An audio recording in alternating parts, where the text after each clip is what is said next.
As an artist and a teacher in art and art craft, there are always a question of why does art exist and what kind of meaning would it have for each and every one of my students? Is it just kind of show off or a decoration, or could it also be something that could develop us as humans? The smallest children will always have this kind of explorement on creativity and make sandmen and sandcastles and snowmen and these things. And as time passes, we all comes a little bit distant to this natural way of exploring our needs without having this special interest in the product itself.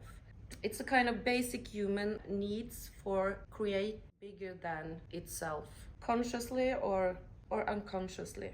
For example, in the process of drawing, you will come to different kind of stages in your sign making, and a lot of those processes are not something the child or the youth has planned. It just happened. And the way of kind of making control of the sign making is in itself a difficult process, and it needs a lot of stimulation in not taking your signs so seriously.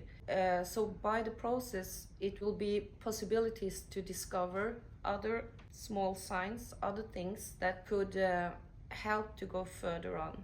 And it's about the drawing itself, and it's about the movements, because it's not like the table or it's an earthquake or something that gives the signs. The awareness of giving the signs by own hand is helping also for expressing yourself further. And a lot of these people coming here, they are in some way feeling outsiders. They can feel they don't have very much lately practice with the awareness of being in a room with other people, and the training that goes in these art classes are often not about making something right or wrong or beautiful for mom and dad or the other friends. It's all about what's going on between your sight and your brain and your hand itself.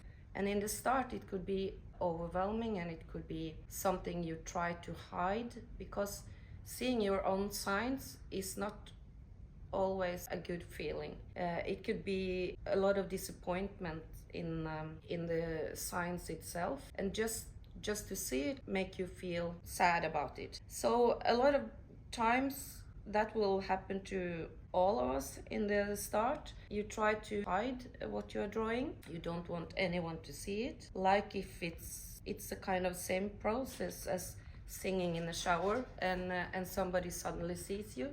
It feels like, yeah, somebody prized you in a way. And to overcome this, it's very important that I, as a teacher, manage to make it less dramatically as possible. I have also to be able to get their trust in that actually I know what I'm talking about. I know about drawing, and try not to put a gap between my drawing and their drawings. So I will always draw in a way that gives them how to copy me in a way. Music has the ability to give something to everyone. Makes us feel comfort, gives us motivation and confidence, gives us a feeling of safe outside of our home. That's why the subject of music is used in this project here with the arts. We have students here that has different issues with the school. They're bullying, learning disabilities. They feel different, and other issues that makes them feel small and helpless.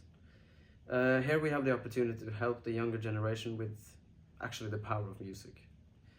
The younger generation usually doesn't have the right discipline on how to listen to music or how to use music properly, how to use it to conquer different problems, different issues.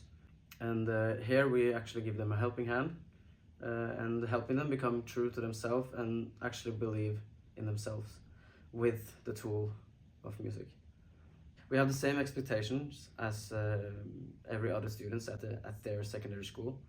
But here we use a different location, a different building, that makes it easier for students to show up and try. We play instruments together and talk about music and how we use music to build motivation and confidence. I have this one student that didn't show up in his school, so we found one favorite song, and I encouraged the student to put on some headsets and just look at his feet, and then actually play the music on repeat, and do not stop until the teacher walks into the room. And that made it possible for the students to actually show up and finish his school. He actually used the same technique now at higher education, and sometimes it's actually just as simple as that, just listening some favorite songs to make them feel safe. But very often we have students that has some other problems, some other issues that we have to address, and with the power of music we will find a way. And the subject of music is actually quite genius to use in this sort of project, because we can lower our shoulders, we can build it properly for the students so it's possible to learn. It makes them feel safe. And actually here in Norway the music grade ends in the 9th grade, so the grade you get in the 9th grade will stay until you reach a higher education. So when you finish the grade at 9th, you have a whole year to actually finish one of the basics, like math and so on. So when we have that opportunity to finish up a grade in music, then the student actually can see that hard work pays off, and by showing up with the help of music and then doing the work here at a different location, then they see at the end of the school year that they actually have a grade, and that brings a lot of motivation to the 10th grade to finish one of the other basics.